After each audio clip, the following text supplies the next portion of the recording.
It is November 24, 2025, Monday night podcast. We got a special guest today, Fusion Tools own Nick. So, if you are ready with your questions, if you are ready to hear what Mr. Nick's got in the bag, what they're up to, I'm pretty sure almost 98% of tinters have touched some kind of Fusion tool, but we'll talk about that in a little bit. But let's get this live started. Let me know in the chats if we're live, if the audio and video is good. And once that is good, we'll get it started. So I'm going to bring in the intro in just a second.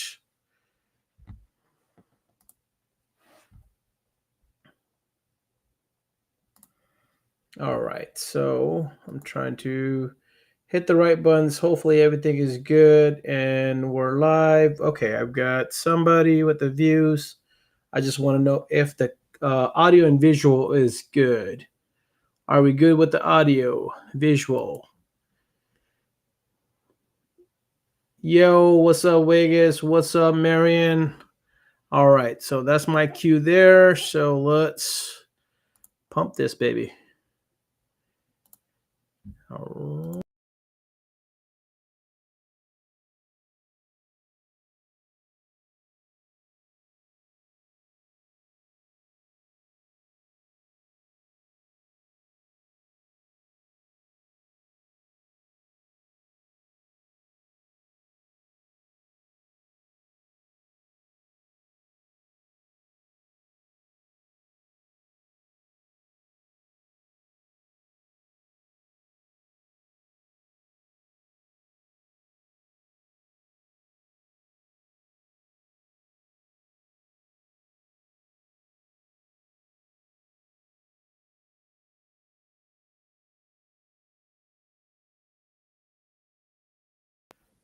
All right, we are back. We got chats in there. Audio, video looks good.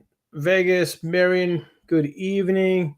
I know it is Thanksgiving week, so a lot of people are already starting to head out of town or to visit family, and you guys got a lot of stuff going. So, do want to start with happy Thanksgiving week to everybody. If you are traveling, safe travels.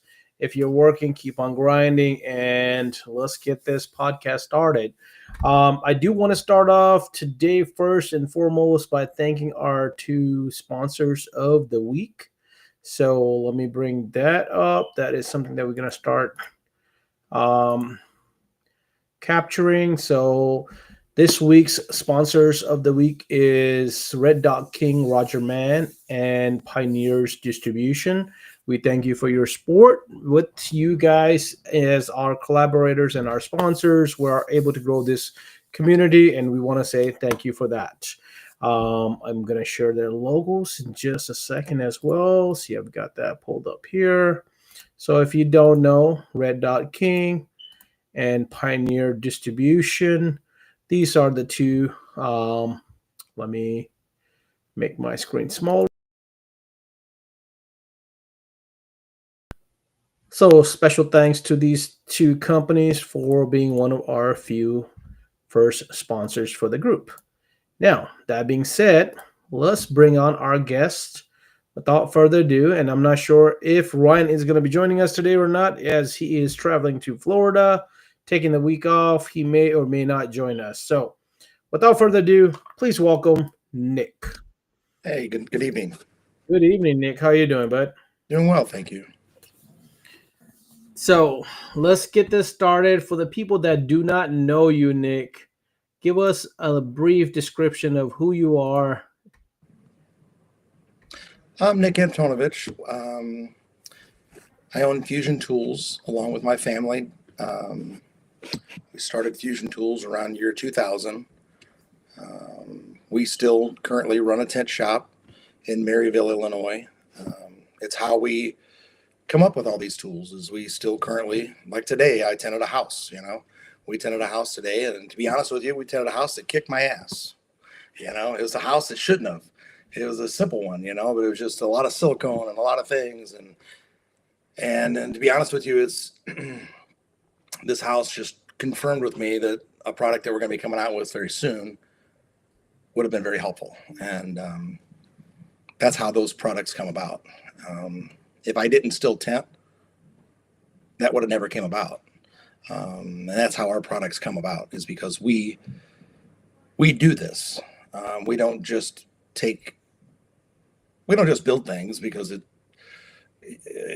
we heard of ideas, and we have heard of ideas, but we build them because we need them.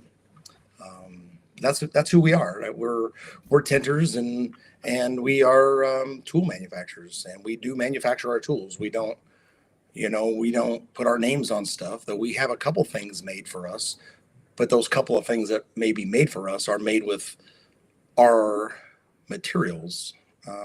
Nothing is made with other people's materials but ours. All right. So I've got Fernan on here. I've got Justin. Fernan, can you not hear me? I thought everybody said they can hear us just fine. Fernan also says, how you doing, Nick? So I'm guessing he's just messing with me. And then we have already got a question with Tyler Tint Lingo. He said he's a diehard fusion tool guy. Every handle ever. Whoa, I gotta go off the other screen, man. I'm having a confusion here. Every handle ever blade I own, as well as the tinters that work for me, but these new Prodigy handles are for the birds. Everyone I've ordered, the blades are wrapped and unusable. I really wish I liked them. I really want to like them. You got any question about the?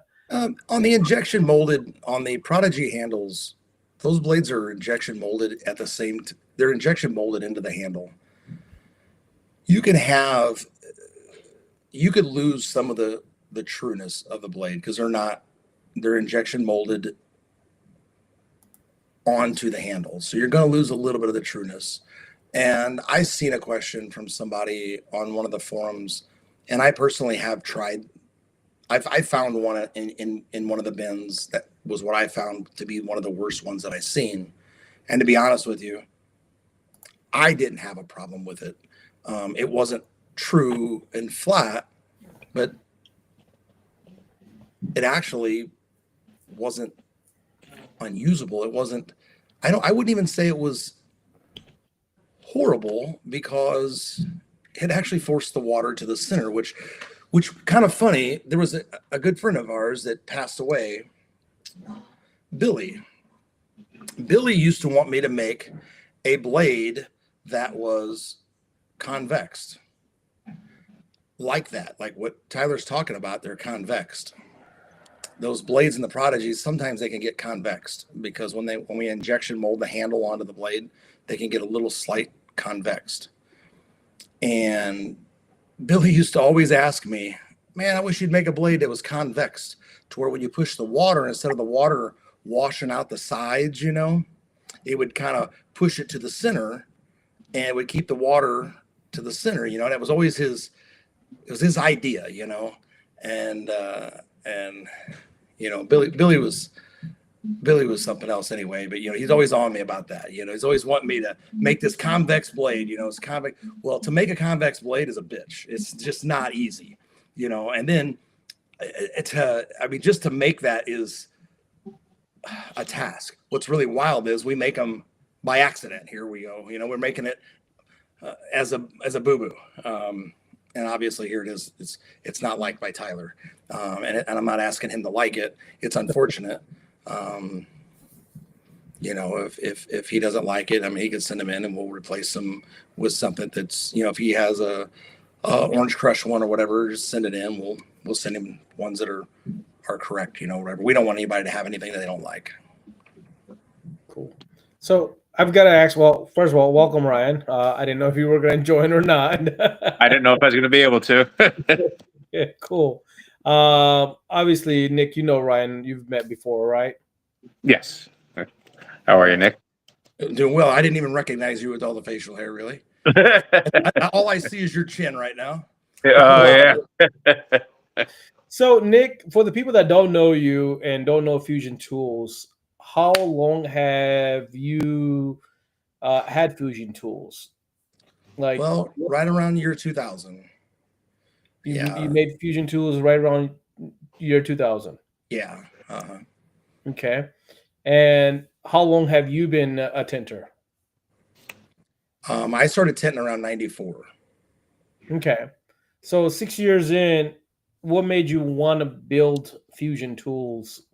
I can tell you exactly. I screwed up a window with a customer watching. I was tinting a T-bird, tinting in a house garage.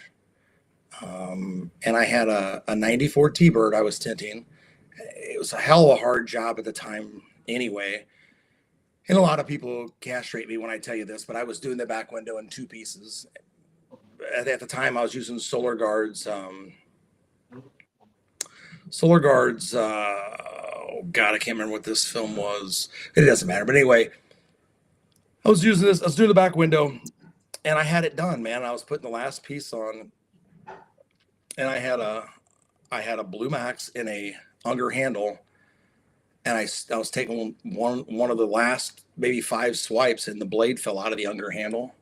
Oh, And the customer was happened to just be looking over it, and the clips on the handle gouged his differential lines off. And to say the guy was mad was an understatement. And at that point, he's like, "You got to buy me a new window." Well, at that time in my life, that was a lot of money, because I was tinting on the side, man. I was still in high school. I was doing this as like a filler and just trying to make money. And my brother and I were tinting, and I was doing side jobs, man. This was just for funsies and extra money. And I really upset this guy, and I had to buy him a window, man. And so I had to buy him a Ford window. And anyway, I worked when I was in high school, because like I said, I was still in high school. I graduated in 95.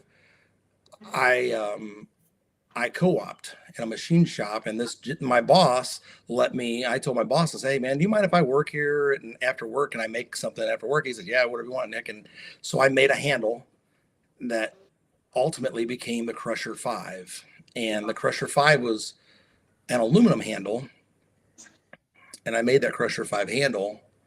And the Crusher 5 handle had a single screw in the middle of the bottom of it that clamped the handle into place. And I had a rep that come by our shop, Bud Woods. And anyway, it was probably a year or so later, a year or two later, maybe, or so, my rep said, "You ought to take that to SEMA or whatever." Well, a few years later, it got to be a few years later, I ended up making it out there around 2000. I think it was 2000. It was 5 years later, whatever it ends up being. I finally get enough money or whatever to get to make it to SEMA, because that was a large. You didn't just go to SEMA. People don't understand how lucky they are today to get to go SEMA. You just didn't just get to go. Everybody gets to do everything today. You just didn't get to go do things. It was a lot to get to go do something like that. Well, I went there and with an idea, and by God, I was lucky.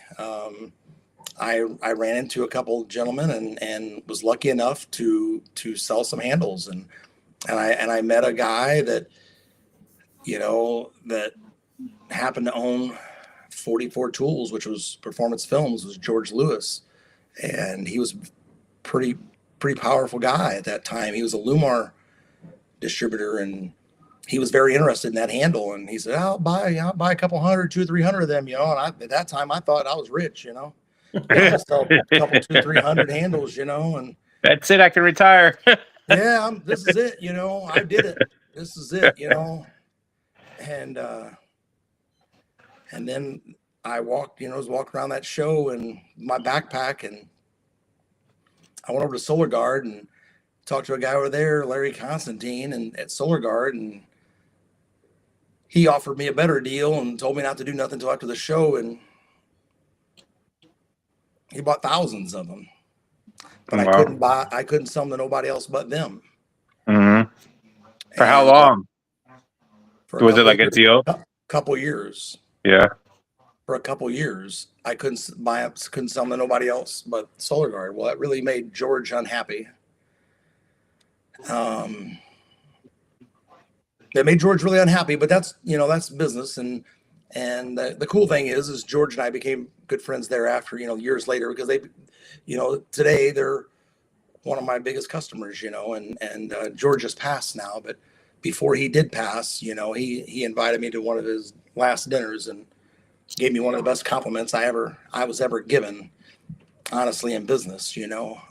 George gave me a hell of a compliment it meant a lot to me, and I'll never forget it. He gave me a gold-plated knife, and apparently not many people get gold-plated knives from George Lewis. He stopped me in a mid-conversation with a gentleman that was sitting next to me that happened to be a very good friend of his, and he goes, "Don't say that, Nick." And I said, "What'd I say, George?" And I thought I had cussed and said something, because I do cuss a lot, unfortunately, and I thought I had been cussing because his wife and daughter was there, and he was very much about not disrespecting his wife and daughter. And I go, "What'd I say, George?" And he goes, "You told that man right there you were lucky."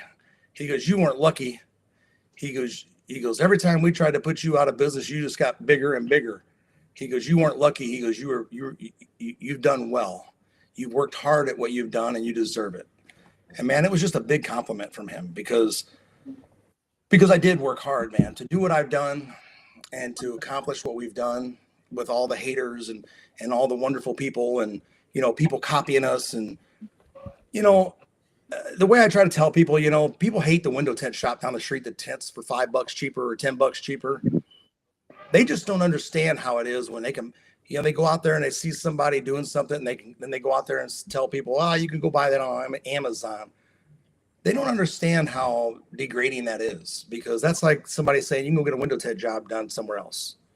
These people who invent things and build things and spend thousands of dollars and thousands of dollars building things, because I did it. I made this stuff. It cost a lot. My family paid the piper. We did without a lot, and really still do. I'm not kidding you. Like when I tell you we're putting in countertops today or tomorrow, we do without a lot of times, because of ventures that I go on in business.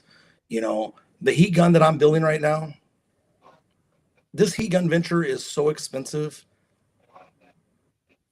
It's so expensive. It's scary, honestly. And there's no banks involved.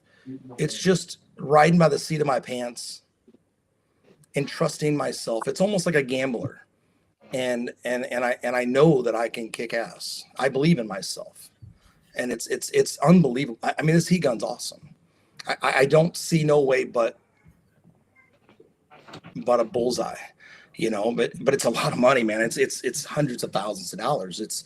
But it's what you do. You throw it all on black, and I'm not a gambler. So for me even say something like that, it's kind of funny, because I don't gamble, So is that but I gonna be the do. name of the heat gun, Bullseye? Yeah. I mean, I just, for real, dude, you do when you're in, this is not a, what Jordan and I do, and what I do is not, it's a lot of risk, man. It's a lot of risk. When we build tools and we build things, they cost a lot of money.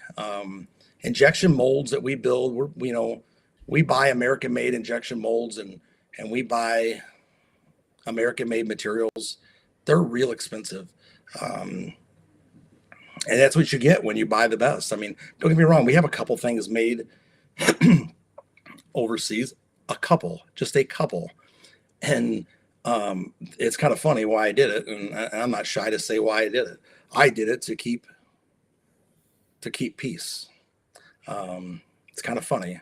I did it to keep peace, because the person was copying my tool. I said, "Look, man, if you'll stop copying my tools, I'll spend some money with you. I'll even sell you some of my tools. But you got to stop copying my tools." And it worked. Nice. But those tools that they make for me, they're made with my materials. They're not made with their materials. They're made with my materials. They're just made there. And it was a handshake, relationship. It was smart business. It was scary to do, but it worked out, and it works. And that just goes to show you that, it goes to show you that working together works. You can work things together. It's a little risky, but it does work. You know, the fact is, there's some things that you can't do in this country. You know, like microfibers, you can't get made in this country. You just don't. They don't get made here. Okay, that's just a fact. There's micro suedes and ultra suedes and stuff like that. They don't get made here. Anybody tells you they do, they're wrong. And then there's so, you know, it kind of cracks me up because I know of a lot of things in our industry and other industries where people say, "Oh, made in America," and I know damn well that they're not. But we do make our. I mean, I could take you a video in our shop because it's kind of funny because somebody was saying not long ago that, you know, some of our tools weren't made in America and whatever. It's like, that's funny because every day my dirty hands are making these tools and my people are making these tools. It's like, wow, people, you know, some of our friends that live around us, they come in and they see us building this stuff. And they're like, I think we need to do more walkthroughs, you know, but I'm a little leery of that too. You know, I was going to ask that question is that, do you offer visit to your facility for people? I mean, we do and we don't, because we have had issues before, actually with friends, you know, with a friend in the industry before. We actually had a really bad deal with somebody in the industry one time that did some pretty untrusting things and shared some information that shouldn't have. And because we do work for the U.S. Air Force, there's certain parts that we can't share, we can't show, because some of our products, we have to have certain kind of cameras that are not on certain networks and things like that, because some of our products are used for the U.S. Air Force. That's crazy. Yeah. So do you have like do you have a separate section for that? Well, like, you know, I don't want to say the top secret area, but like, do you have like a top secret area where nobody's allowed but the authorized people? No, we just had to get rid of certain brand cameras and get rid of, like, we'll just say everyday brand cameras. They told us what cameras we could buy and which ones we couldn't, because a lot of brand cameras can be hacked. A lot of brands that you would just think are really safe cameras apparently aren't. They can be hacked and monitored. You know, not that really the stuff that I'm doing, to be honest with you, has anything that they'd want to watch. But but I know people who machine stuff that, by God, they would want to know about, you know. Nice. But they have to be across the board. The USA thing, excuse me, that you're talking about, Aaron that works with us, I think last week or whatever, we were talking about this too. We noticed, I don't remember what it was, but something said designed in America, but it had like the USA flag just stamped out there and then small print designed in America. So we started thinking about that and talking. We're like, man, realistically, all you have to do is in a office somewhere design something, and you can get. Is that how that works? You can get the little USA sign printed on there because it was designed in America. You know, like not. That's like what Red Wing Boots does. They put design in America, and then if you look on the bottom of the boots, it says made in like some other country. That's right. Yeah. So if you're not really paying attention, even if you're a consumer trying to support American-made goods, you see the like made in USA or something like that, and if you don't pay attention, I guess you can kind of be duped, huh? Yeah. Yeah. It's really difficult. And you know, a lot of times, like a lot of our materials and our urethanes that we buy,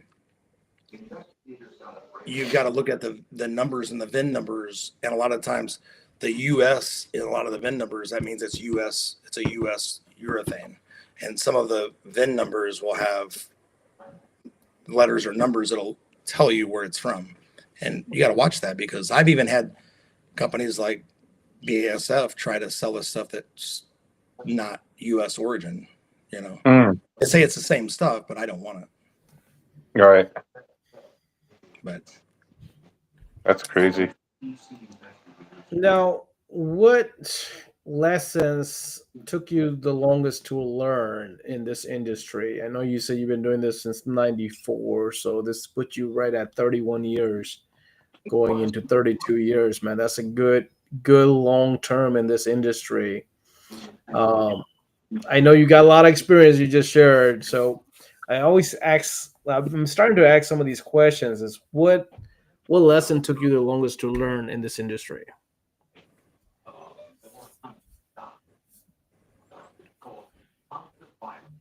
Hmm.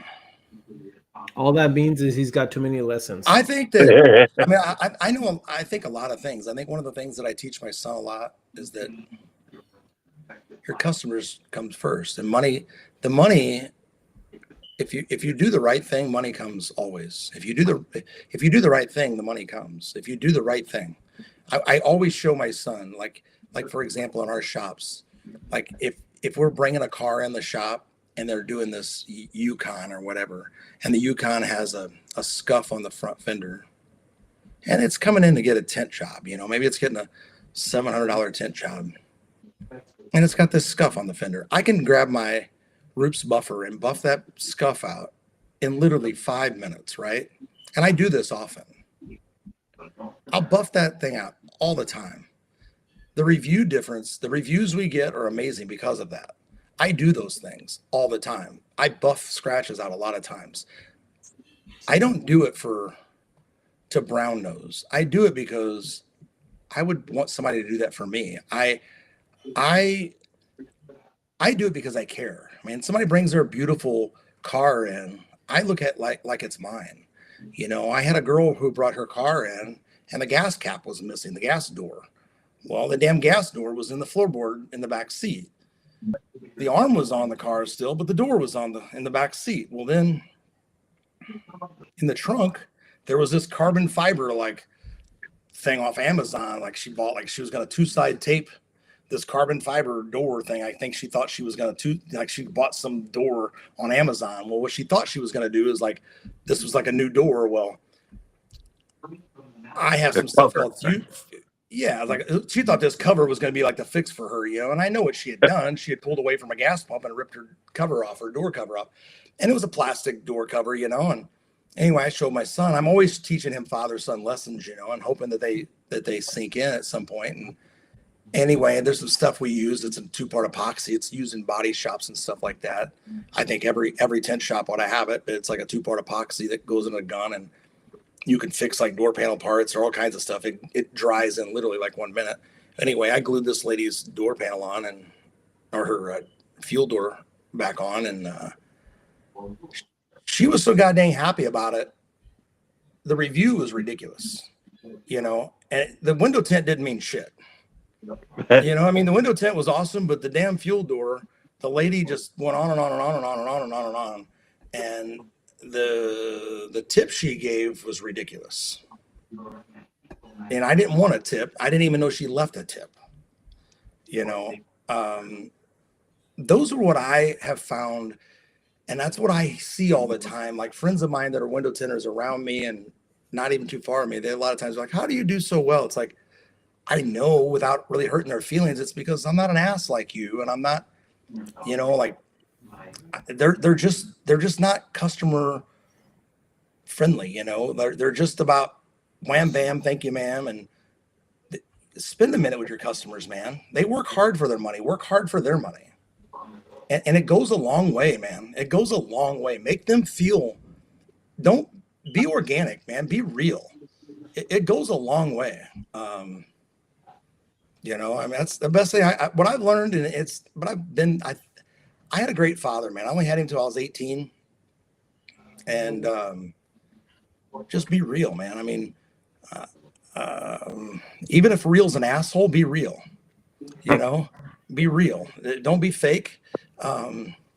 Sometimes what people want isn't what they need, too. You know what I mean? Mm-hmm. You know, if a kid comes in wanting 5%, man, that's not what you need, man. Mm-hmm. You know what I'm saying? And a lot of times they respect that, you know, and it goes a long way, man. People don't forget. I've got customers that's been coming to me. I had a girl in here this last week. She's been coming for 25 years, man. Now, that makes me feel old. Yeah. It also makes you feel proud, right? Like it makes you feel good that she's been coming, and you feel proud that you've been serving her and probably her family and friends. Yeah, Like, it does. It's the same thing like I feel feeling on my tire side. Like we've been in the business for a very long time, and when you see somebody that started off as a young person 20 years ago, now they have their kids and they're starting to have grandkids, and you're starting to see the lineage, and you're starting to see the development, the family. I mean, to me, always it makes me feel proud and be like, Yeah, man. She wrote it out with me too, man. When she was coming to me in the beginning, dude, I was in a little garage shop and then the other shitty shop, and I mean, these people wrote it out from the beginning. You know what I mean? And now we have a pretty nice shop, um, and my shop isn't even as nice as some of the awesome shops that are out there, dude. Like, I look at some of these people's shops, and I'm just like, dude, you're such a badass. It's like I look at like Josh Popnick's, shop, or Rick Putoff's shop, and I'm like, you're so badass, dude. Just stop it, Just stop it. Just quit it. Nice. I like that. You got a friend in here. Scott says, "Aloha, Nick. Always great to see you and Jordan at SEMA." Scott's awesome. And then you get a question here by Fernan. I think that's a good question to ask. The name Fusion Tools, why? Or how? I always like the name Fusion, man. It was like I was looking for, I was coming up with a name, and the name Fusion just always was right there in a lot of the things that I did, and it just fit. And I just thought that was a good name for, we're trying to fuse film down, and if you look up what fusion is, it's kind of like what we're doing. We're trying to make this stuff, fuse to the window and all that, and it's kind of relevant, and it's kind of, it's timeless. It's a timeless word, and it was always something I always liked, the word fusion. I don't know, it just kind of fit where it was timeless, really, and I like the word. I don't know, it just seemed like it would work across the board.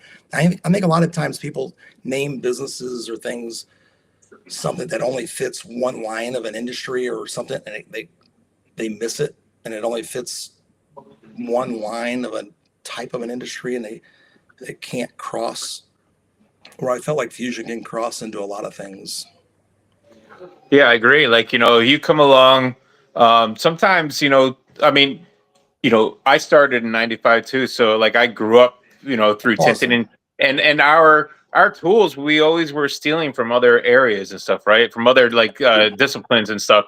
And now like Fusion Tool name, some of our tools can also work in other areas or whatever right now, so like your Fusion tools you can still broaden that. You can make any type of tools really and still use your name. So Yeah. I think that's They use my blades on putting the epoxy on the carbon, like the resins for like fighter jet fuselages and shit like that.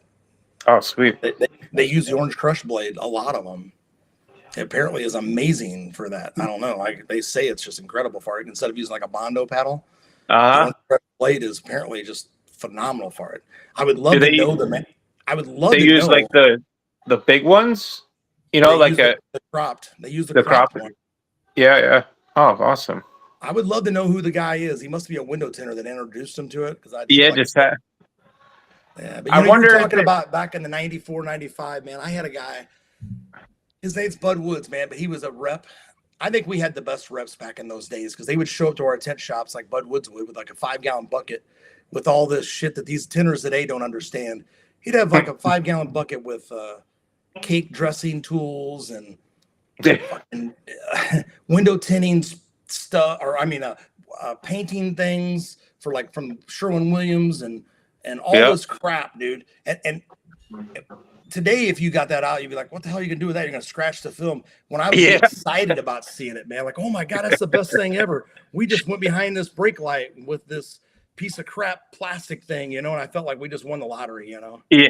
I mean, I can still literally remember the day we used the clipboard, dude. And I swear to God, I felt like it was the best thing in the world. I just was just in awe when the clipboard was used, like the fucking clipboard, dude. I was like, I wanted to take it off and put it back on again. I was like, holy shit, dude. Like we just accomplished like the like fuck going on the moon. We just fucking put tint behind a brake light. We just did this shit, But it was amazing. So Dustin's got a good question that kind of leads into this. What's the most popular selling tool for you guys? Oh, for sure, our Orange Crush blade. Orange Crush. Okay. I wonder if the texture of it, like, if the resin like cleans off of it easy or something, or like maybe it just lays out nicer? Like, Well, the Orange Crush has a lot of technology in it. Like that's why it hasn't been copied well. There's, believe it or not, there's a lot of patents in that urethane. That urethane has migratory slip in it. That urethane has migratory slip, meaning that as you use it, the slip agents migrate to the surface. Pretty amazing. Yeah. They're inside the urethane. So as you use it, they migrate to the surface. It also has siloxane, which is on the surface. It's cross-linked, which makes urethane amazing. And those are things that just can't be done. Thank God it hasn't been done by nobody else, and it really should never. It's really covered by a lot of patents, and only me and 3 companies even do it. So, and it's the same patents that are covered by all 3. So we're very, very lucky. I know it's been tried to. It's kind of funny because this one particular Chinese company says, we tried so hard to copy that. It's amazing. How come we can't make that? I'm like, it's good you can't, Like, they literally told me, we tried so hard to copy that. Yeah. And they buy them, and it's like, they were so bold to tell me they tried copying it. And they're like, I know. Because when I went to BASF, I spent, and I'm not afraid to tell you, I spent over $30,000 at their laboratories coming up with formulas to figure out how to make urethanes to work for window tinting. And in their laboratories, they told me this is like the most we've ever seen anybody spend on such a minimal project, like for window tinting. That this is such a small market, like window tinting.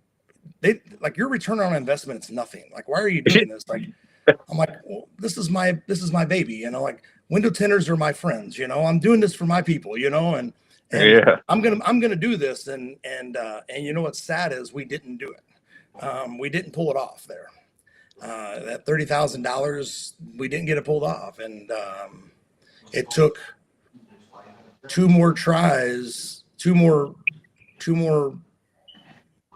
tries with BASF and 2 other companies to pull it off, and we got it. And what we have is the best urethane there is, but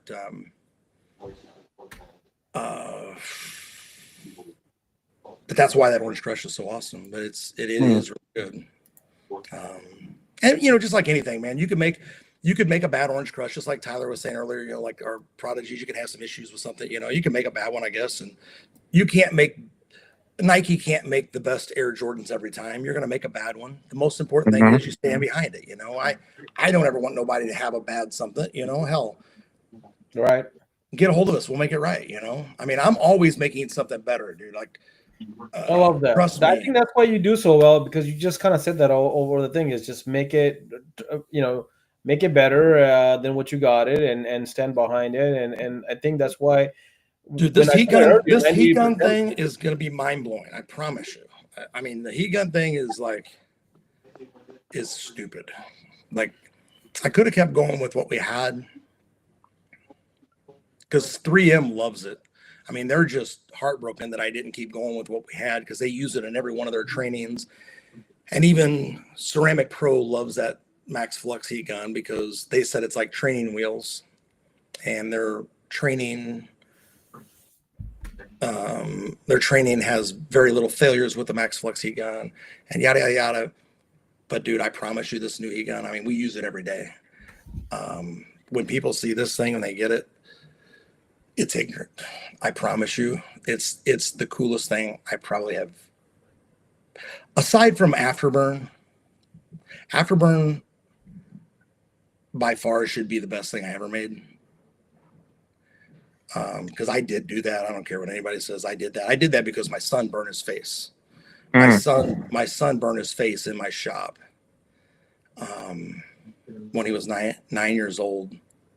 I had heat guns on reels hanging from the ceiling, and he walked right into a damn heat gun. Breaking back windows, burn his damn face. He still has a scar to this day on his face. Oh man! And and I was going through a daggum divorce, and his mom sued me, trying to keep me from having him at my shop. Oh, geez. So I put my thinking cap on like Rick Moranis, like Honey, I Shrunk the Kids would, and I started making shit happen. Like, I'm gonna make this place safe. And I Yeah. started coming up with stuff that I could make a heat gun not dangerous to where you can grab it and shit. And I came up with Afterburn, man. And I went to a company that makes silicones. I said, "Can you make this shit better?"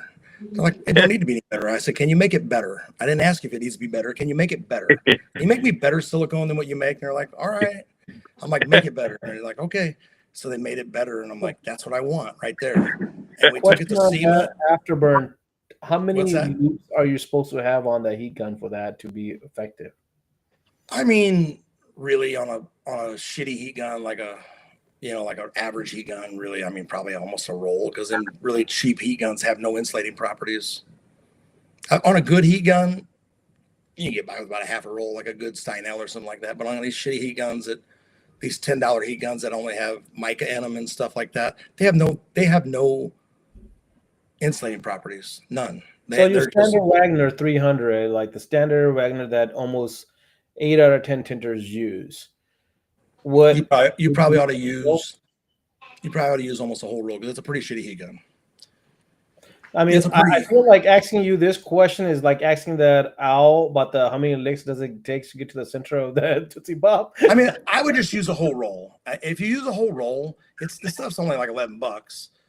Right. If you're asking me what I would do, because I'm still frugal, if I had $11 roll of Afterburn, I would use all of it, and I would leave about that much left, okay? And then I'd go to the extension cord where you plug it into my extension cord, and I'd take that leftover piece and I'd wrap it around the plug-in. That way it don't come apart. Because I always use that last bit as the keeper instead of using tape, because it works great to keep your extension cord from coming apart. Mm. I mean, it works great because it doesn't leave any residue on your cords or anything. Mhm. You know what I'm saying? Nice. The, It works. the only problem I have with the Afterburn is that it's made me less cautious when I'm around a gun that doesn't have it. Well, it does. It gives you a false sense of security. It does. Yeah. Because, the other day I had it, and you're right. I mean, I didn't mess anything up, but I was using this thing, and I thought, my God, good thing I had this stuff on her, because for some damn reason I kept bumping this door glass. And if I'd have bumped it without the Afterburn on it, I'd have jacked the film up. I don't know what the hell I was thinking. I was like, my depth perception was just off. I don't know what the hell I was like. Well, but I was like, well, there's a good reason to have this shit on here, because I kept bumping the glass. I don't know why I kept touching the glass. I'm like, what the heck is wrong with you, man? Like, why do you keep touching this glass? But that in itself keeps it from messing the film up. The torch is I started wrapping further down the neck a little bit, and they don't get real hot usually coming down that neck, but a little bit. And I had one of my old ones that only the tip was wrapped, and I grabbed right behind it, and I'm like, oh shit, you're an idiot. Like you shouldn't do that. It didn't burn me or anything, but it was hot enough for me to like remember, like, oh yeah, this stuff gets hot underneath that tape. Yeah, I've got something, cash for you, like that Wagner. We actually have something coming up for that Wagner, like them cheap heat guns that has for Afterburn. It's an attachment for them. That'll be really good for that. It'll actually be an insulator for the Afterburn for those. So, Okay. because those are really a pretty lousy heat gun, but they have their place in life. They're a cheap heat gun. They're good. They're good with their far. I mean, there's 31 flavors at Baskin Robbins for a reason, man. There's something for everyone, but So what's in the works other than your heat gun for Fusion tools that tinters can look forward to 2026 as possibly their new favorite tool from Fusion Tools? I have a couple big things going on. We just moved into a nice big building in the warehouse. It's really going to help us out a lot with production. Nice. I hope to have our film slitter in. I hope to have our film slitter done by early summer. So for like a film handler, but our version of a film handler, which will be a modernized version of a film handler. I have one already made. We just got to put it into production. Something that's very up to date, basically, is what I'm saying. So It's new something film we're doing. handler being made? Is that what What's you're that? saying? So you're gonna make a new film handler? Right. Yeah. It's a much more up to date one. It's more what we need for today's stuff. It's something we use. It'll cut the 24 mil. It'll cut, flat glass. You don't use a tape measure. It's self-contained. You don't need to carry around a 6-foot ladder. It has its own legs. You got my eyes all popping right now because I want one. Like, when can I get one? I'm hoping this summer. This heat gun project, gosh, has been ridiculous, man. It was going to be done.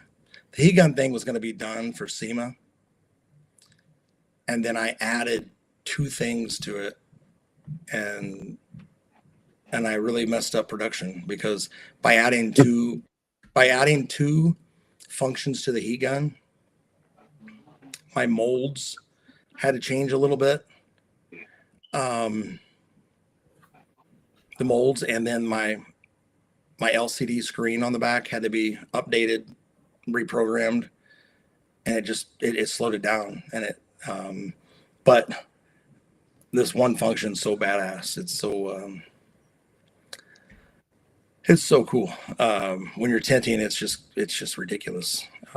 You'll see. I mean, I don't know that there's not a heat gun like it in the world. I mean, there just isn't. It's purpose made for our window tinting, but it's going to be able to be cross used in other industries. It's going to be awesome for window tinting, vinyl. I had a guy from the vinyl, from over at 3M that uses it for vinyl, and he was like, "Hey, I need a heat gun with a nozzle like this," and I let him use our first one we had at SEMA, and he was like, "Holy shit, this is exactly what we need." I'm like, "I know." It's got a turbine jet motor. It don't have a fan in it. It's got a turbine electric jet motor, like a electric. It's got a brushless motor, so you can dial the speed up from like nothing to very fast. Awesome. It's pretty quiet. It's very light. It's got a lot, man. You could tell the temperature of your tent, your tent or your vinyl. Right now, you could tell what temperature it is.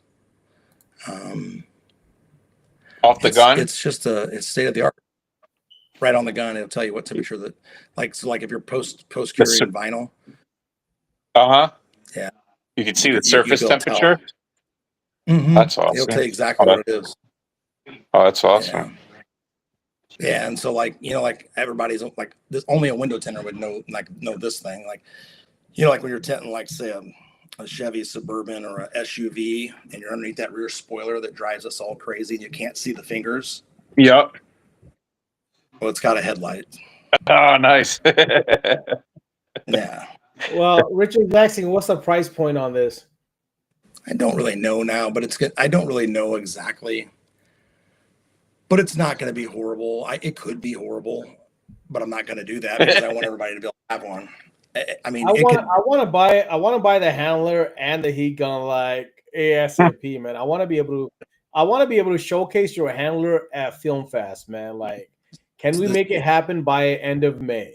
Like, that's something we learned about heat guns. One thing I learned about what causes heat gun failures is most heat gun failures are from people using low quality extension cords. And the way you know that is that at the plug-in, you could see charring, and that's high amperage. That's because there's high amp draw there. That's because people's plug in their heat guns, whether that be your Wagner or whatever heat gun you're using, because all these heat guns are 15 amp heat guns. Mm-hmm. If you're plugging them into a 25-foot cord, and that 25-foot cord is say a 16 gauge cord, you're drawing a high amperage. That's what kills heat guns. You need to be plugging them into like a 12 gauge. or if you can, it would really be nice if you plug it into a 10 gauge, but if you're putting them on a long cord. But so my heat gun comes with a 25-foot cord already on it. Nice. You don't have to plug things in. It already has a cord. Mm-hmm. And it's a real cord. It's there's a lot of things, man. It's killer. It's that's interesting. Like I never really thought about that. I mean, several years ago, I ended up, just saying hell with it. I'm tired of like these cheap extension cords. I bought a big heavy one. I've been using that for several years, and my heat guns are definitely lasting longer. I never thought about that. It is. You know when I learned that lesson when I was about, let's see, my dad died when I was 18. So when I was like about 20 years old, I borrowed a jackhammer because I was breaking some concrete up, and I borrowed this Hilti jackhammer, and I was jackhammering this concrete, and I burnt this Hilti jackhammer up, and I fucked it up, and I burned it up. I took it over to Hilti, and the guy said, "You used too small of a extension cord on this," and the guy gave me the whole rundown like a dad would, what I did wrong. And from that point on, I learned you got to run a real extension cord. And because I put too small of an extension cord, he goes, just because it has 120 volts, it ain't drawing enough amperage. He goes, you got to run. This guy told me, he goes, you got to run a 10 gauge cord on this. Well, I screwed up that thing. It cost me a lot of money back then to do that. Mm-hmm. Yeah, so you got to run a real extension cord when you do that. But all those life lessons, they teach you a lot. But yeah. That's crazy. I never thought about it, but as soon as you said that, I'm like, oh my God. People are complaining about not getting. I was like, man, I'm getting like 5-6 years out of these heat guns. Oh yeah. But I started running those bigger extension cords. If these tent shops start using better extension cords, they'll get longer life out of their heat guns for sure. Yeah. All right, guys, if you guys didn't notice, the wheel is up. So we got 2 giveaways tonight. If you want your name, put it in the comments. We got about 7 minutes before the podcast end. I promised Jordan that I will get Nick done in a timely manner. So I'm going to stick to it. I am not messing with Jordan. I got so much work to do tonight. I literally will be working probably till like 2 a.m. No kidding. Oh boy. So while people put their name up, and I'm gonna go to this comment. There's a couple people that put a comment in there, Saints and Dustin and stuff, is that, hey, we're willing to pay for that prototype, man. If you need some extra hands and not even just for free, man, we'll pay you something to be one of your guinea pigs to kind of play with the heat gun, the handler. I mean, I'd love to get a hand on some of these cool tools. I mean, every time I see you guys, I end up bringing back some goodie bags. And it's always brings a smile to my face, like when we get these tools in. And Ryan's always like, "Oh, what did you end up buying now?" So it's like, it's always fun. It's always fun learning with you, man. The coolest trick that you taught me about resharpening the smart card and the cards with the regular box. Man, I will never ever forget that, Nick. Like, I don't know if you remember that, but that was the cardboard. Yeah, man. It works great. I use that daily. I've showed it to Ryan. I've showed it to other people, and everybody's like, "What?" And I'm like, "No, it doesn't work that good." No, dude, try it out. And then when they try it, they're like, "Oh, damn, this thing does work." I mean, Ryan keeps the sandpaper all over the place, but I'm never going to the sandpaper. I'm going to the box. I'm looking for the good box, like you said. Hey, get an American box, and it works good. But, it does work good. Yeah. But going down to trying to finish you up in the timely matter, what is your one final message you want the listeners to take away tonight? I don't know, man. I live by a rule, man. If there's something you don't, if you want something you don't have, you got to do shit you've never done. That's the biggest thing, man. That's what I've always done in my life. If you want something you don't have, you got to do stuff you've never done. If you're going to keep doing the same stuff, you're going to have the same stuff. Mm-hmm. You've got to live, if you're happy with what you got, that's cool. There's nothing wrong with that. Don't.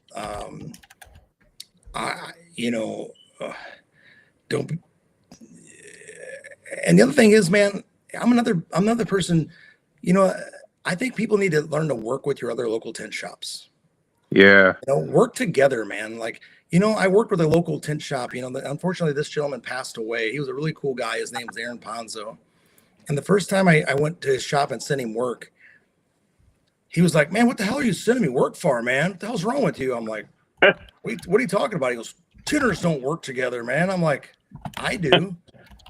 I go, "You do good work, Aaron, and I have too much work, and I want my customers to get their work done. Otherwise, they're going to end up at one of these stereo shops or get some bad work, and I'd rather them get a good job, and I know you do good work." And after months of doing work together, he's like, "Man, I just don't get it, Nick. Why are you doing this?" I said, "Aaron, the way I look at it is, if my customers get a good job, we both won. Because if they get a bad job, that customer may never ever get window tint again. They may never look down that road again. So people need to work together, man. There's nothing wrong with working together, and you know, all this animosity and shit. You know, it just doesn't get nowhere, man. I don't get it. Don't worry about the guy that's cheap. Matter of fact, maybe talk to him about understanding, you know, his values. You know, maybe he just, you know, hey man, you're talking to a guy. You know, you talked about me whenever I first got into business of making tools. I was one of the most ignorant person. You couldn't be more dumb than I was. I didn't even know how to price a tool. That first big order of tools, dude, I didn't even know how to price the shit.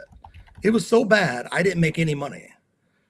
You know, some people are new in business and they don't even know how to price themselves. Yeah.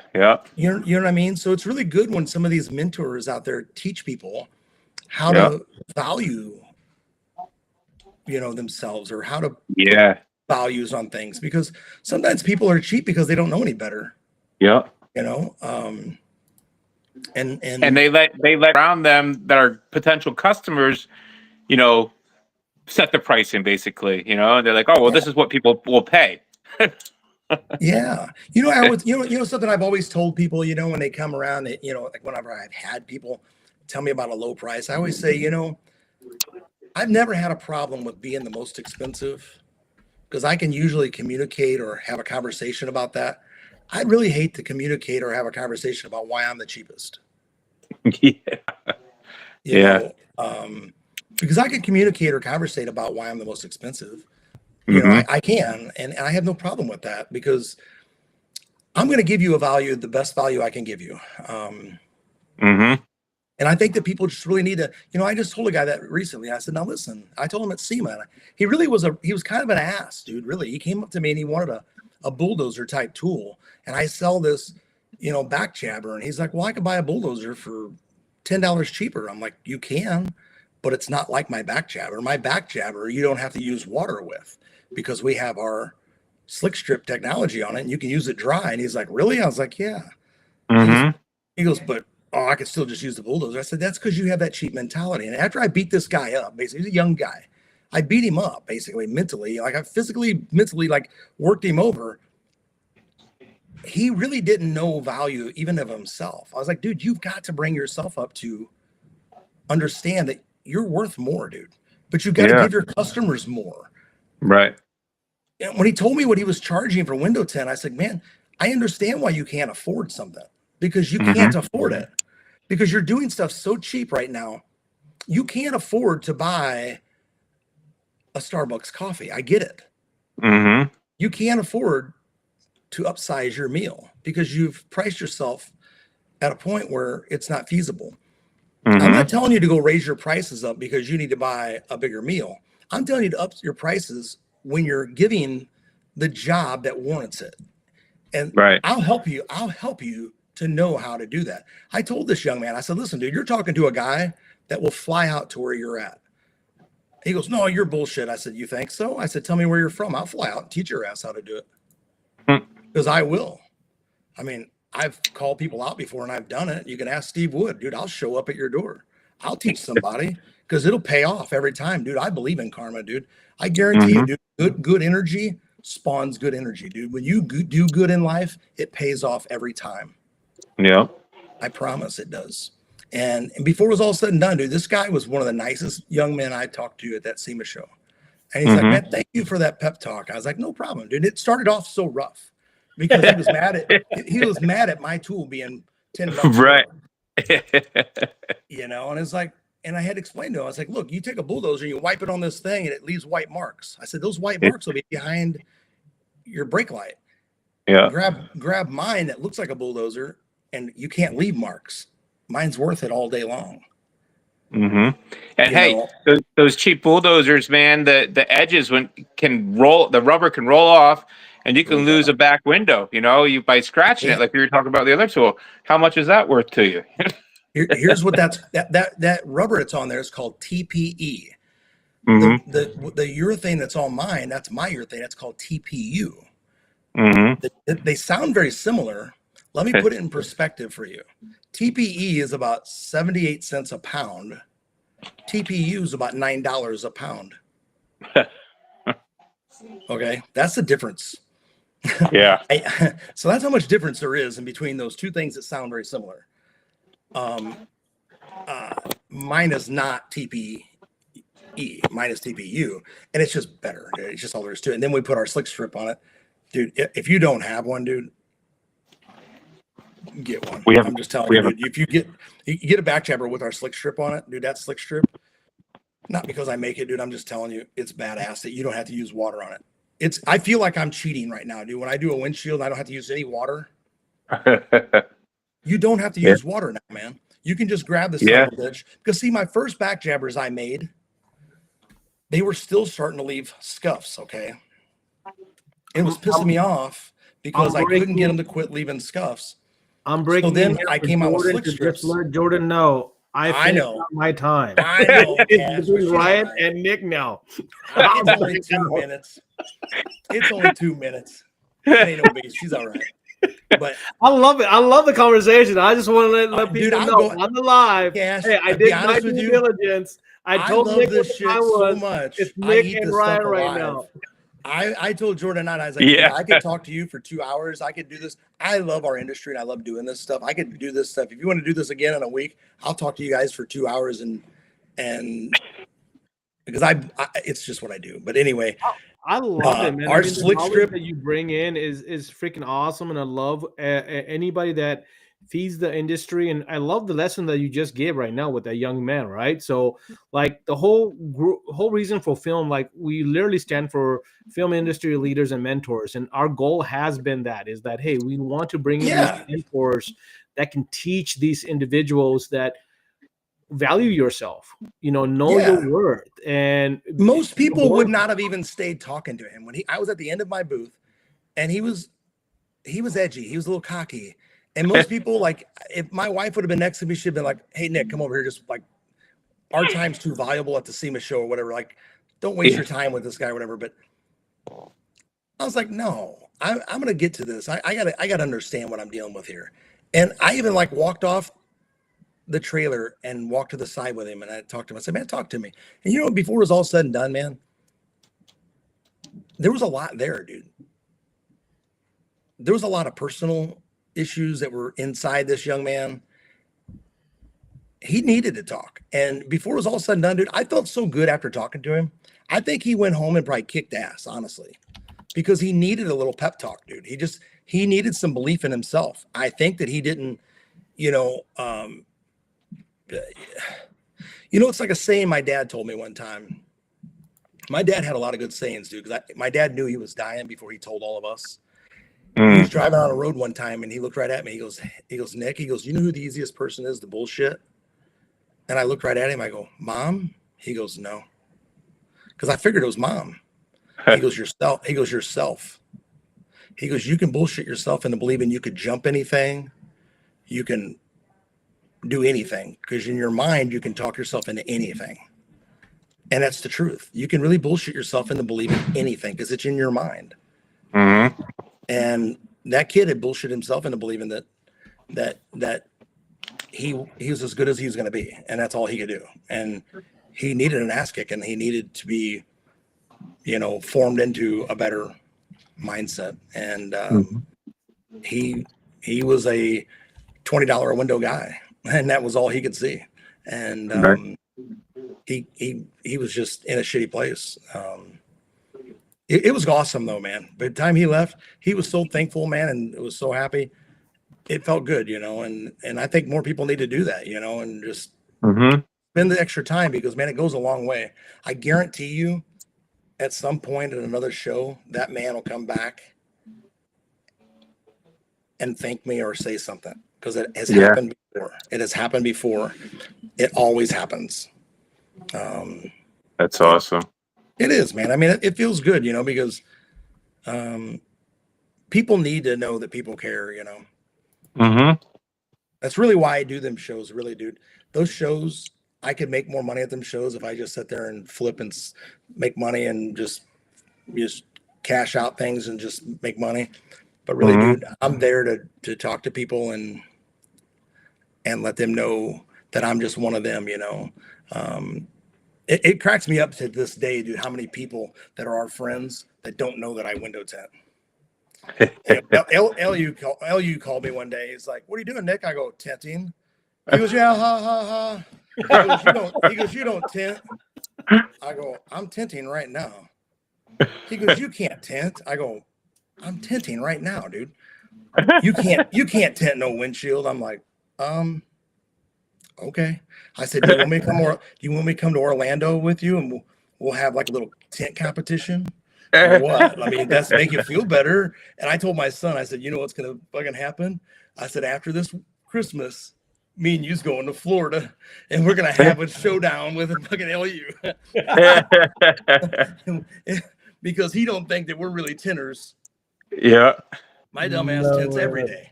That's crazy. Because I love it, dude. I literally love tinting, dude. Yeah. I don't do it because I have to. I do it because I love it, dude. I absolutely.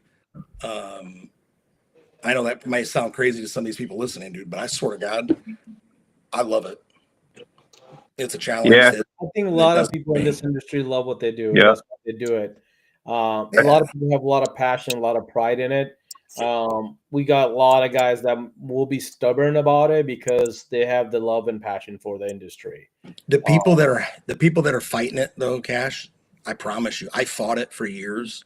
Like PPF, I fought it, right? Dude, I fought PPF, dude. I hated PPF so bad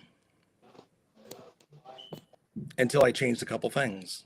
And then all of a sudden it was like, well, this shit's not bad at all. Like a couple things, dude.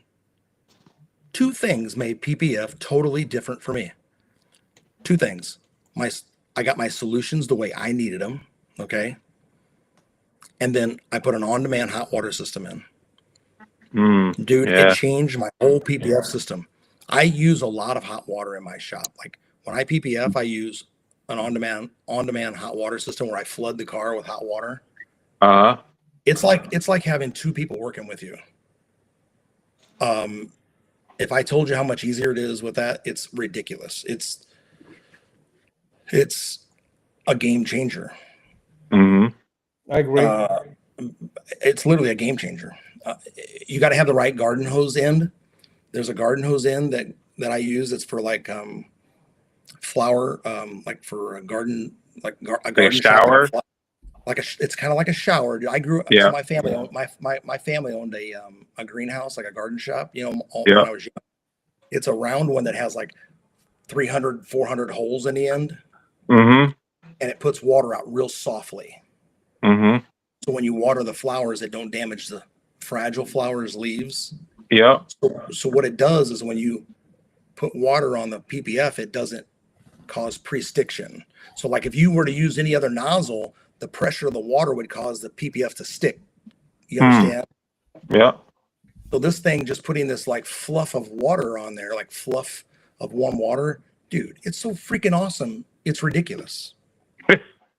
It's so freaking awesome. It's ridiculous. It made me like PPF, and that's crazy for me to say that because there was things about it. I just was like, man, why is this shit got to be so difficult?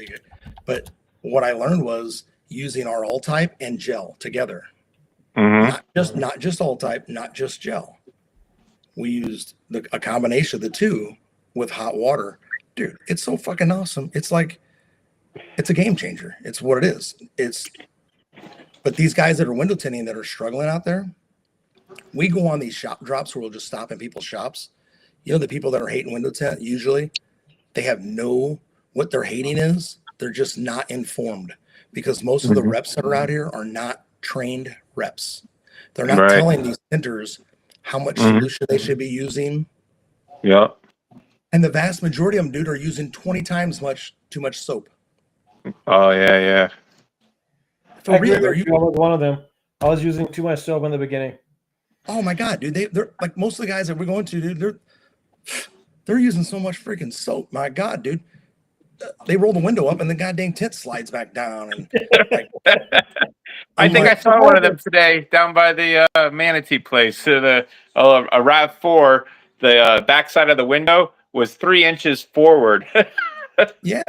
So I had this young man. I go, hey man, would you do me a favor? Go make me a bottle like you would make it.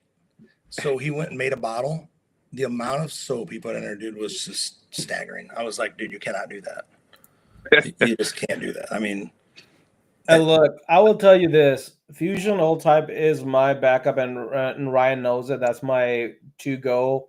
And my P2 is 3 pumps. I have it down to by the pump because I love the pump system. It just keeps it consistent. It's like I yeah, know where to put the water at. Pump it 3 times. If it's super hot, pump it 4 times. If it gets winter right now, pump it 2 times. Like it's to the point where it works just perfectly. Now, every area, every all waters are temperature, different. huh? Mhm. All different kinds of waters are different. Yep. Yep. Different parts of the country. Yep, we use a RV filter for our water fill up. I've got a little garden hose, not a 6 inch, probably a 12-inch water hose that goes in from our sink to the RV filter, and I change that filter out every 3 months. And like that's the only thing we use. And the consistency and the cleanness of the tin job is phenomenal compared to where people's like, hey man, I just use anything, and I'm like, dude, little things if you look at it carefully makes a difference. It does. I mean, But there's a lot of knowing that people who pump is they a say, huge oh, you difference. can use this and you can use that. But man, if you look across the board, if you use the same thing that works, you don't get all these bacteria buildups and these stinky things and stuff stink in and tanks souring out because all these soaps have detergents and Yeah. surfactants and stuff in them. If you just stick with all type, you never get all that crap happening. Nope. I tell people that all the time in these forums and stuff. I'm like, dude, use all type. Like I literally don't have to clean my bottles or even my backpacks or anything.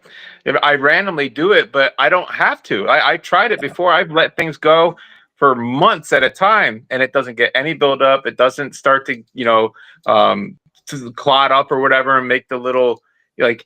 Because I've had baby shampoo before, you know, probably one of my sprayers because I have a ton of P2s. I always loved them for 20 years, right? And sometimes, one would be in the shop in the corner I don't use for a while, and it starts spraying, and it looks like I got sand or my tint. Like, what's going on? But man, the all type does not do that at all. Yeah. I mean, I tell people all the time, I'm really partial, obviously, to all type, but you can't use Dawn. You just can't. Dawn is, I could show people exactly why you can't. It's just really bad. I mean, I know people use it every day and they'll crucify me for saying that. And I'm sure they'd use it and they do really great tent jobs. But through testing, we can show you what happens. I know there's very minimal amounts and things like that, but Dawn is a fantastic soap. We use a lot of Dawn. We use a lot of Dawn here, dude. We use a lot of Dawn. We buy Dawn at Sam's my God, dude, we have Dawn in our shower. My God, we use Dawn everywhere. Okay. We wash cars with Dawn before we PPF them, but we don't put Dawn behind any of our adhesives. Um, um, it's just not what it's meant for. It's got too much degreasers and it's got too much surfactants and emulsifiers and things like that behind it. So, and that's what I'm telling you. A lot of these guys that are struggling out there, I fault the reps because they're not educating people, and they need reps that are educating people better. And their film sales would probably do better. Their film sales would probably do better because they'd be putting more film on because they'd be more efficient and they wouldn't be fighting so much. Because honestly, I think I came up from the 94, 95, early 2000s where reps used to really educate us. Where now that I don't really see many reps out there really doing from Jump Street from the beginning, like, here's what we do. And this is why we do it, and that's important because Bud Woods wouldn't let me fail. my rep Bud Woods, he'd say, look, I'm not letting you fail. This is what you're doing. And man, I appreciate the hell out of him, it's just not what it used to be. Things are different today than what they were then. Now everything's quantity and high volume and, but that's where people like us come in, and I like to help people. I like to educate them, and I hope that we can continue to do that. So, but anyway, I am going to get going. I appreciate you having me on here, Cash. Oh, we appreciate you, man, being on here. Thank you for the knowledge, and I'll get with Jordan. We'll reschedule for continuous, man. I would love to do another one, man. Like I said, I'd love to do them. I like to do these and fill you in on some more of the new stuff that we got coming, and I'll show you a prototype of the heat gun that we have, and this heat gun is, I promise you, I'm not just pulling your leg. It's badass. It's incredible. Like, window tinting in the industry is probably a small version, the smallest, but will be one of the.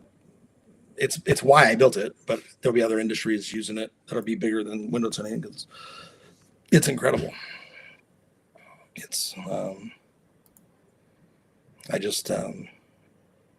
it's getting finalized here very soon. I mean, we'll have complete ones. As soon as I do, I'll get one out to you so you can play with it, and it'll change your whole idea of a lot of things. I can just tell you that when you put it in your hand, it's just something else. It's unreal. But I've enjoyed my time with you, and I hope everybody out there listening had a good time listening to me ramble on. Have a good evening. We'll talk to you next time. Your rambling on only increased the viewers. Just let you know that, like, we started with 5-6 people. We were up 13. We're consistent at 11. So whatever rambling you're doing, it's only improving. It's not it's not getting bad. Man, all those people, I appreciate every one of them. I don't want not one of them to think that not one of them don't matter, because without all of them, Jordan and I couldn't do what we do. And I genuinely do it because we love every one of them, man. Like, when we come to the shows, dude, them shows cost us a fortune to do. Those shows aren't big money makers, dude. If we break even, we're lucky. And we're happy when we do. Well, you gotta, we love you and love it in the comments already. There's a lot of people that love you guys, appreciate you guys, and anybody that's actually ever stopped by and talked to you or Jordan, they can see the love, they can see the meaningful, heartful, passion that you guys bring in. Every time I've talked to you, man, you always given me time of day. Even before all of this, you always gave advice. You always listened and didn't brush off, and a lot of the stuff that you just put out is golden stuff, man, and it's always appreciated. And like I said, I mean it. I really mean it. Like, I would love to get with Jordan and get you on the schedule again, like as soon as possible, because we can have you in December or in January. But anyways, I appreciate you so much. Have a blessed night. Good luck with your house building. And I'm looking forward to the heat gun and the handler, man. All right, buddy. Take care. Have a good evening. All right. It's great talking to you. Can't wait to see that gun. All right, buddy. Take care.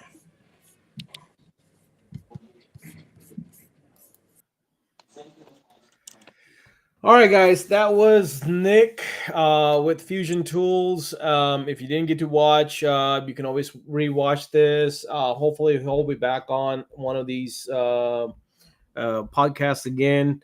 And for Mother Marion, if you're still here, I apologize. I did do my best to finish this off at 9 o'clock. It was Ryan and Nick. If you go back on the recording, you can hear me say that. I gave them a 5-minute warning, and they just kept on going on and on and on. So there's that. Mayhem over here, Marion. But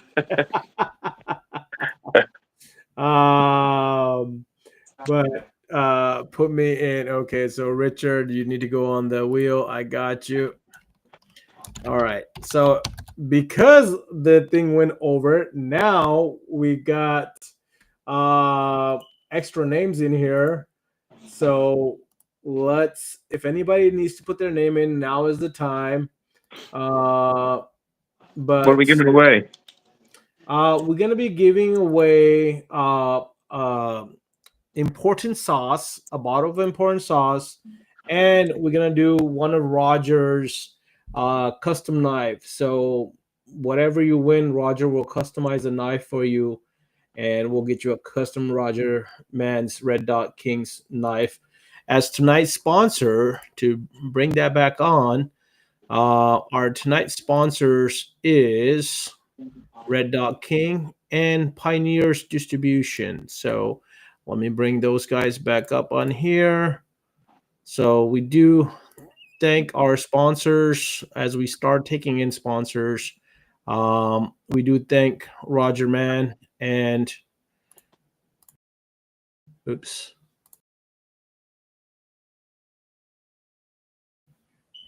So just wanted to put that out there. Red Dot King, Pioneer Distributors, thank you for your support and your love for the industry.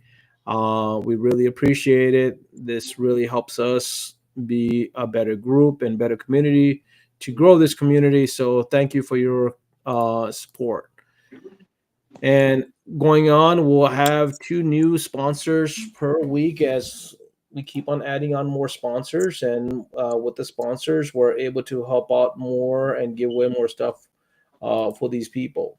So Mother Marion wants on the wheel, and I've got Zach that wants to be on the wheel. If I miss anybody else, let me know.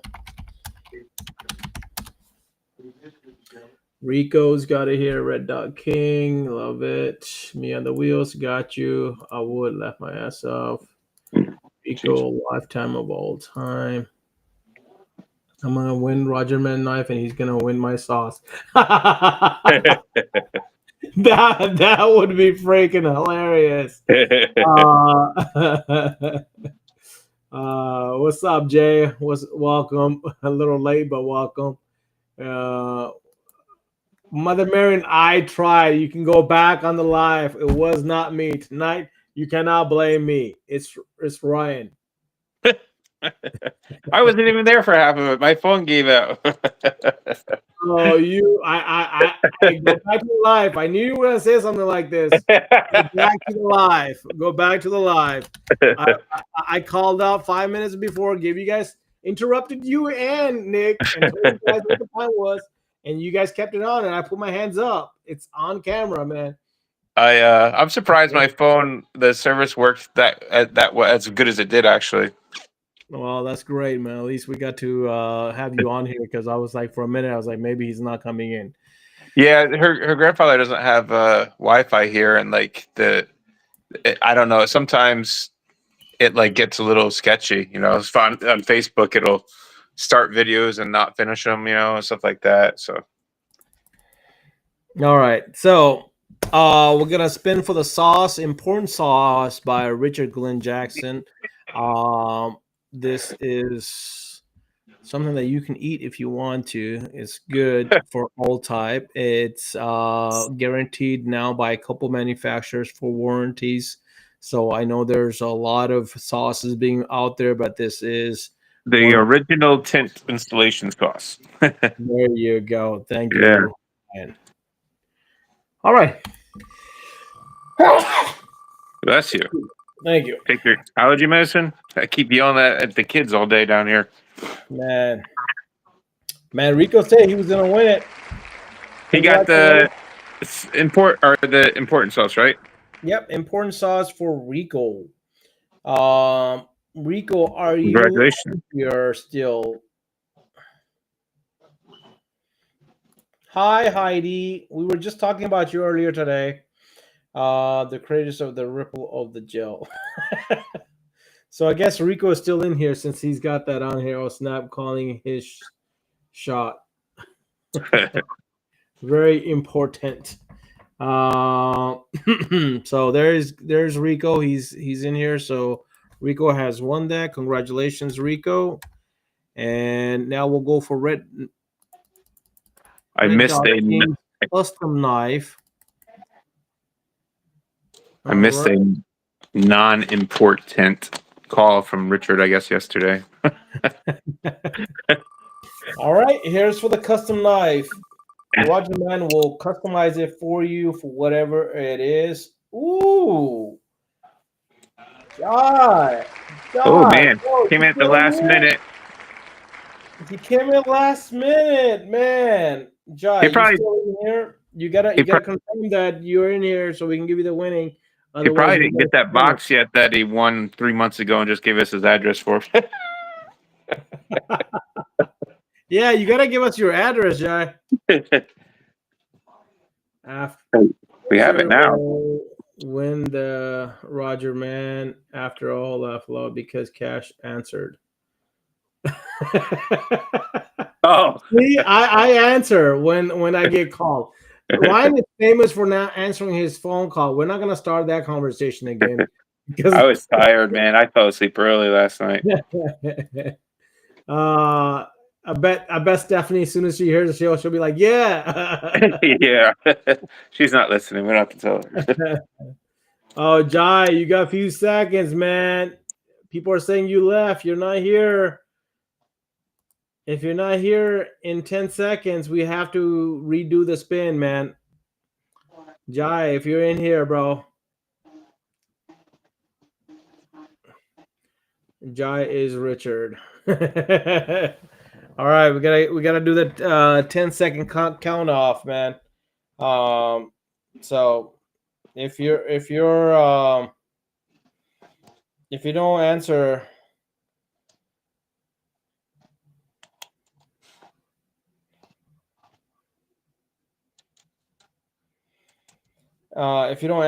oh, he said he's here.